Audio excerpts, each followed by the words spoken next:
오늘은 제가 직접 겪었던 폐교괴담을 들려드리겠습니다. 아직도 그날을 떠올리면 온몸에 소름이 돋습니다. 10년 전 대학 동아리 답사로 찾은 곳은 산속에 버려진 폐교였습니다. 그곳엔 작은 시골 마을의 분교였는데 오래전에 폐교가 되었고 그 뒤로는 운동장에 풀이 무성하게 자란 채 말 그대로 사람들의 발길이 전혀 닿지 않는 버려진 학교였습니다.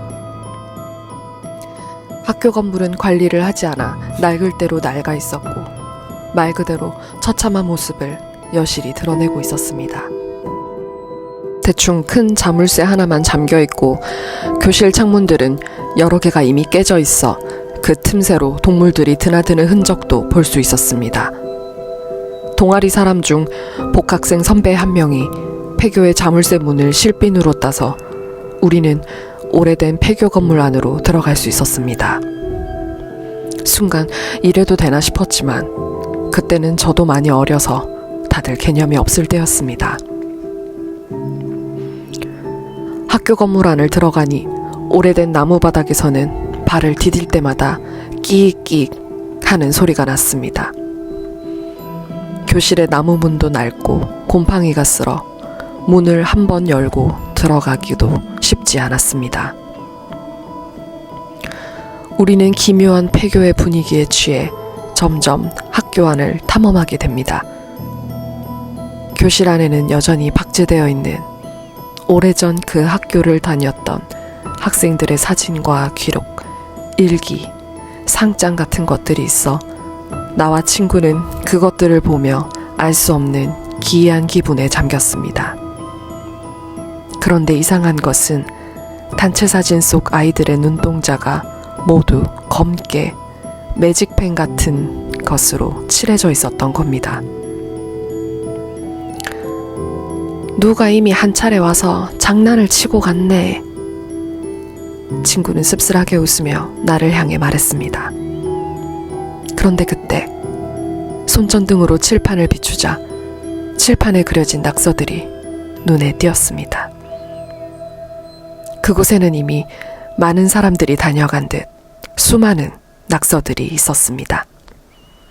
그러나 그중 가장 내 눈에 띄는 글은 바로 아주 오래전에 누군가 쓴 것 같은 분필 글씨였습니다. 살려줘. 우린 그저 누군가의 낙서라고 생각했습니다. 복도를 걷던 친구가 갑자기 속삭였습니다. 야, 앞에 어떤 애가 있어. 저는 곧바로 손전등을 비췄지만 우리 앞에는 아무도 없었습니다. 교실 벽엔 아이들이 그린 듯한 그림이 빼곡히 붙어 있었죠. 그런데도 이상한 건 그림 속 사람들이 전부 눈이 까맣게 칠해져 있었다는 겁니다. 그 순간 교실 문이 쾅 닫히더니 안에서 아이들 웃음소리가 울려 퍼졌습니다. 그리고 칠판 위 분필이 스스로 움직이며 글씨를 썼습니다. 너희는 왜 살아있어?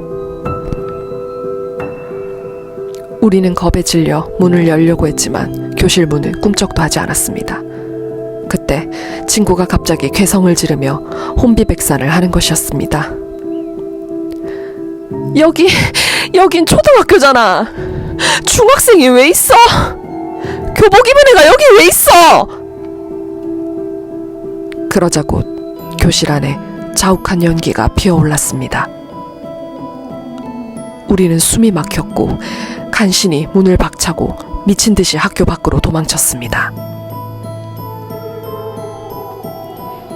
그렇게 학교를 빠져나온 우리는 다들 아무 말도 하지 않고 각자 집으로 흩어졌습니다. 이후로 한동안은 그 폐교를 다녀온 이야기는 아무도 일절 하지 않은 채 말이죠. 몇 년이나 지났을까 친구는 제게 영상 하나를 전송해 왔습니다. 그 영상은 당시 폐교에 갔을 때 교실 안을 찍은 영상이었는데요. 그런데 화면 속엔 아무것도 보이지 않았습니다. 우리가 본 아이들, 그리고 연기, 소리, 전혀 기록되어 있지 않았습니다. 대신 칠판 하나가 찍혀 있었죠. 거기엔 하얀 분필로 이렇게 쓰여 있었습니다. 너희는 왜 살아있어? 그 후 친구는 인터넷으로 그 폐교에 대한 기사를 하나 찾을 수 있었습니다. 그 학교는 수십 년 전 의문의 화재 사건이 났던 곳이었는데요. 놀라운 건 방학 기간이었는데 교복을 입은 여중생 2명이 교실 안에서 사망을 한 사건이었습니다. 이후로도 원인을 알 수 없는 의문사고가 계속 발생했고 결국 마을 주민들의 민원으로 그 작은 분교는 영영 폐교가 되었다고 합니다.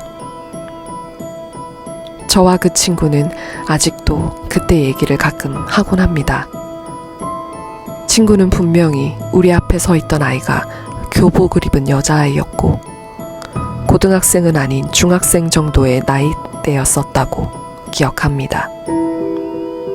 그리고 그 여중생이 자신에게 말했던 말이 아직도 똑똑히 기억이 난다고 합니다. 너희는 왜 살아있어?